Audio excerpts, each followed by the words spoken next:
Welcome back. This is Not Aliens, Jared talking. We are in studio recording with Mary Joyce. This is going to be super good time. I know that everyone's heard us have a conversation on conflict. We have some more coming up.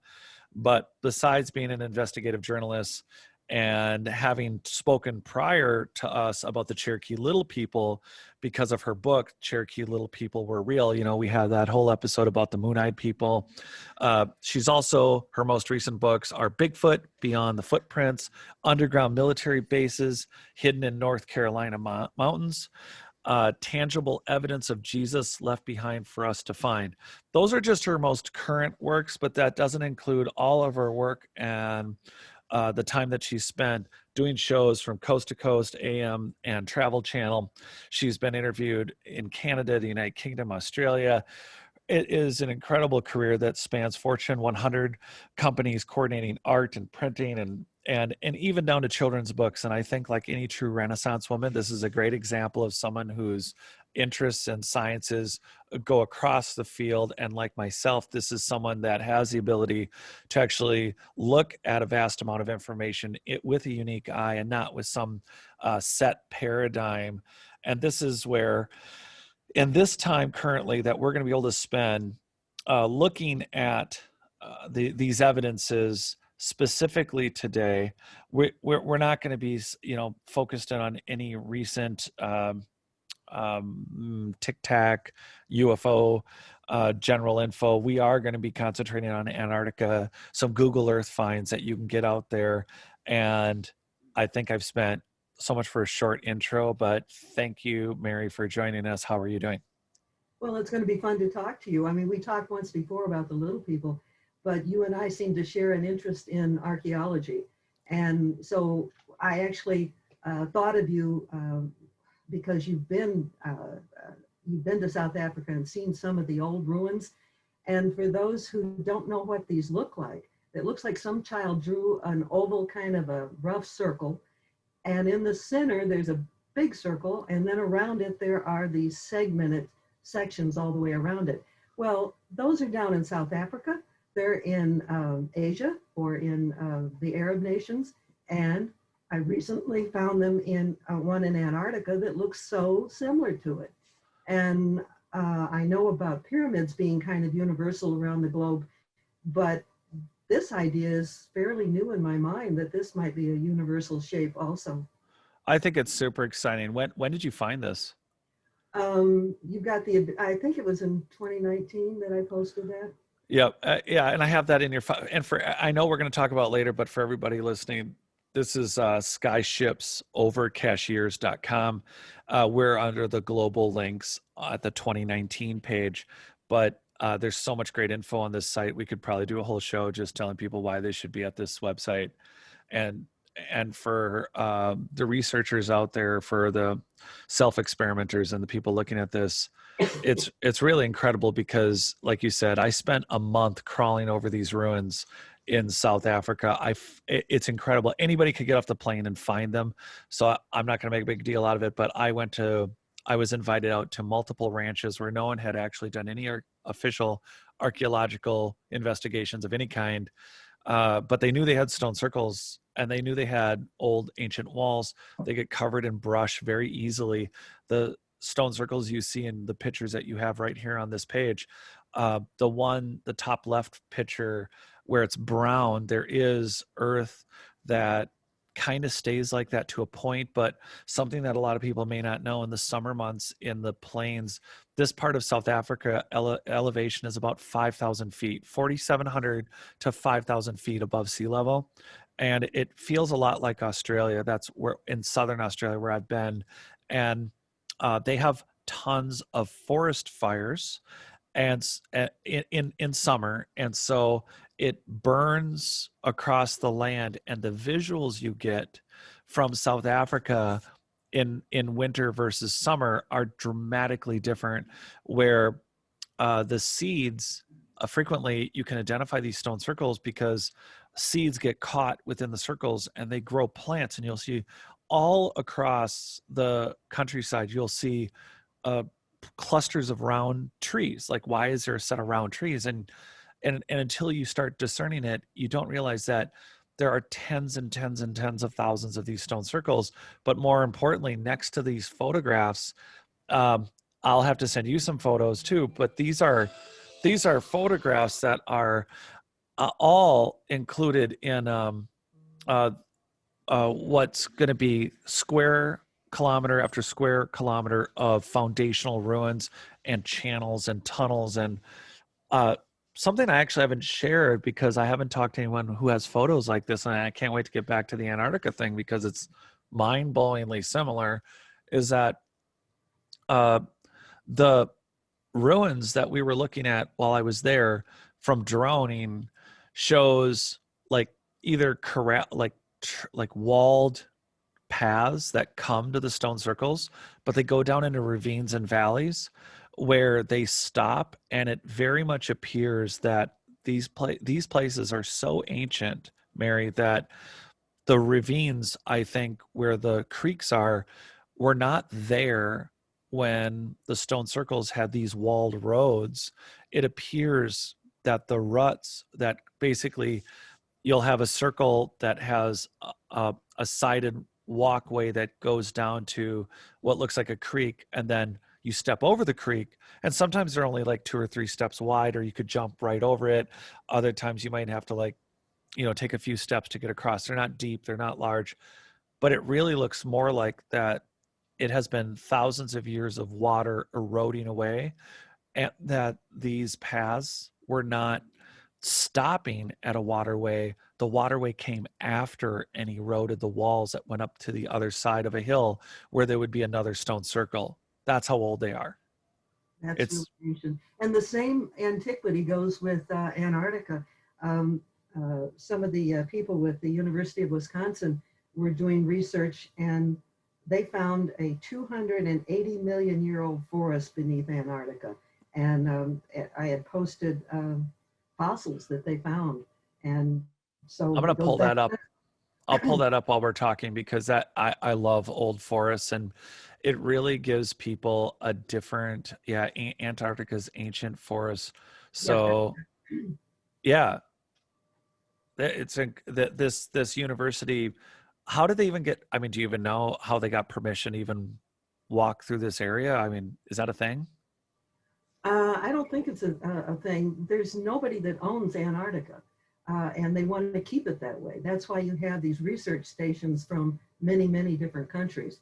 Um, so if you can get there, I guess you can get there, but it's not an easy place to access.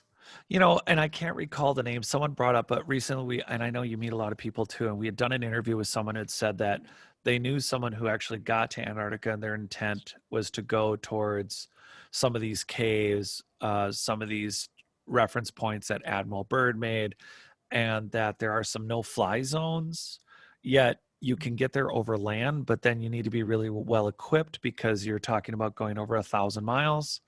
And I find it very fascinating that again it's there, it's open, but And yet it's not.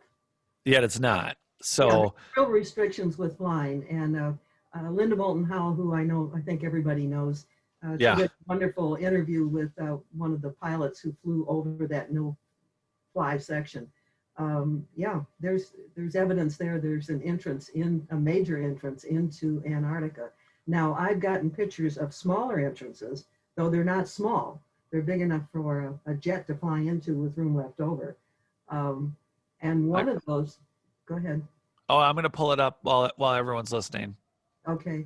One of those, all right, that's a different one. But as soon as we put up one of them and put the coordinates so anybody could find them, on this particular one, it was wiped away the very next day. You're kidding. Oh no, and I run into this every once in a while. Some of the things we've discovered using Google Earth, either on Mars or in Antarctica, or even in the ocean, things will suddenly become very foggy, or in the case of that one entrance, it was like somebody had sincerely dropped a bottle of ink over the entrance.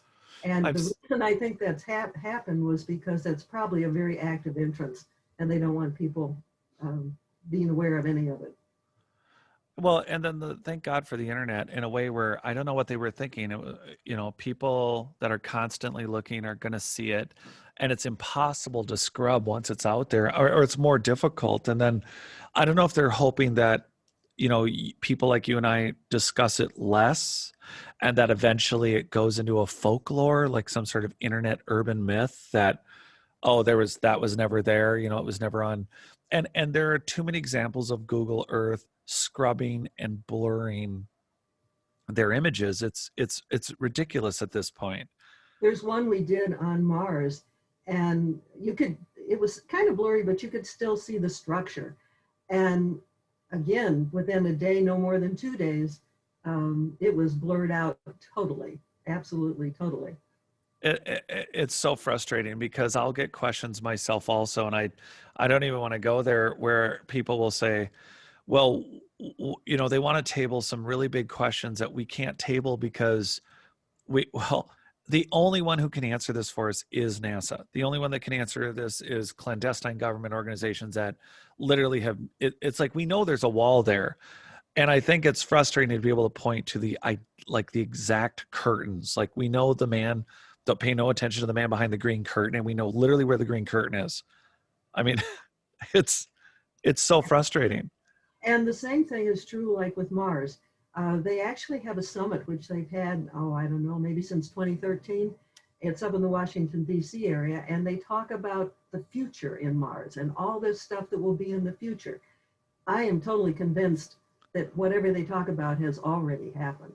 And on one of my Google searches of Mars, more than one of them, but we found a biosphere that somebody could live in, one in the northern hemisphere and one in the southern hemisphere. It looks so similar to those that have been designed by Brian Versteeg, I believe is his name, and he specializes in designing biospheres for outer space, and he's very well known in his field. I did an article on him and showed one of his drawings so you could compare it to what we were finding on Mars. The similarity was incredible.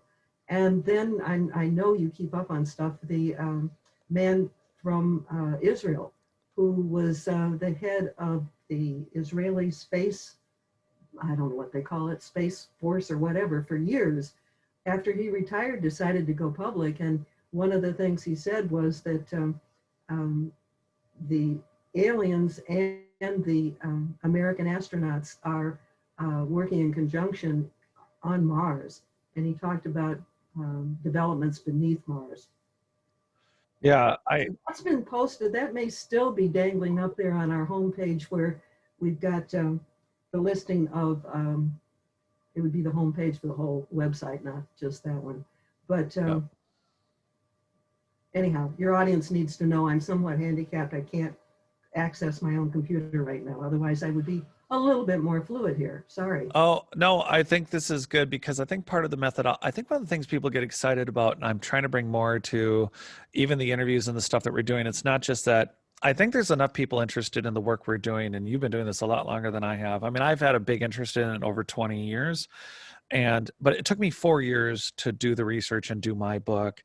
And that's with 6 months of editing with Olav Phillips, my publisher from Paranoia Press or Anomalies Press and Paranoia Magazine. And that took a 60,000 word addition to my book over 6 months. Wow. And it's incredible the amount of work that goes into it. But as you're doing it anyway, my point is, I think a lot of people listening, they're interested in participating. I've been trying to put this. That's what's great about Google Earth. People, anybody. I mean, we did a story very, very recently about a gal who had a stroke. She's operating mostly from her bed. She can get up, but not well. And she monitors Google and many other sources of information. And we posted some of her findings on our website. So anybody, even somebody who's handicapped and stuck at home, can get busy with Google and begin to find things beneath the ocean, on the moon, on Mars. It's kind of exciting. Antarctica. It is super exciting, and that's I think part of what we're doing. I think the methodology for anybody who's not familiar with your site, and I've been on it, but at the same time, I think that this experience and just going through these conversations are, I think, becoming way more valuable to people in that the ones that have this interest who, you watch a show on television, a lot of them are really well produced, and they start with this headline: "Who really was Tutankhamun?" And at the end of the episode, we We don't don't know. know. Right. And it's like, what, you just spent an hour showing me pictures of crap I've already seen, but with a really mysterious voice. And I think that the methodology to have an idea, have a question, but get on Google Earth, start finding things like you just said, use sites like this at Skyships Over Cashiers, and following other work and conversations you have are active ways to participate that I don't think television brings most of the time in No. any capacity. Not that it's a hit piece on television. And I do have to say this, I do have a newspaper background, which goes back before the internet became a really big dominating force in news. And what's really sad now is the people who are doing television broadcasting, most of the time they're pulling their best stories off the news media people, off the newspaper people. It's And bad. and people aren't buying the newspapers like they used to. And so you don't have people who are really digging into things like they used to. And that's very regrettable. Well, I think it's the difference. This dialogue has come up so recently. Also, it's about wisdom versus, great, you've memorized every capital of every city, and I hate to say that we can rely on certain internet things like a search engine, but memorizing things does not equate to wisdom. That's a different application. Being able to discern facts, to be able to table a series of facts and not go with where you just want the facts to lead you, but let the facts carry you, it should not be a lost art, right? Right. And I'm kind of jumping subjects with you, but it's tied together. You mentioned briefly the book I did called Bigfoot Beyond the Footprints, because I wanted to get beyond just these darn footprints that people keep talking about. And the university here, which is where you and I talked before about the little people, Yeah. the people at the university want to stay within these boundaries that they have created for, the way they interpret history. And here they have some incredible history, and they wouldn't do anything with it. They were more concerned about building buildings than preserving some really unique information. And I was very disappointed with how many academics, and I'll include the Smithsonian, profess to be such educational institutions, and yet they aren't really discovering things like they should. No, and it's ironic that they can. I know the news story came out, made a huge deal just a couple weeks. Well, it's been barely 5 weeks, 4 weeks, where an Egyptologist in Scotland finds old wood artifacts from the Great Pyramid that were found, in situ, that are literally thousands of years older than the possible age of the dynastic labeling of the Great Pyramid, but they found this little tin box in storage in Scotland.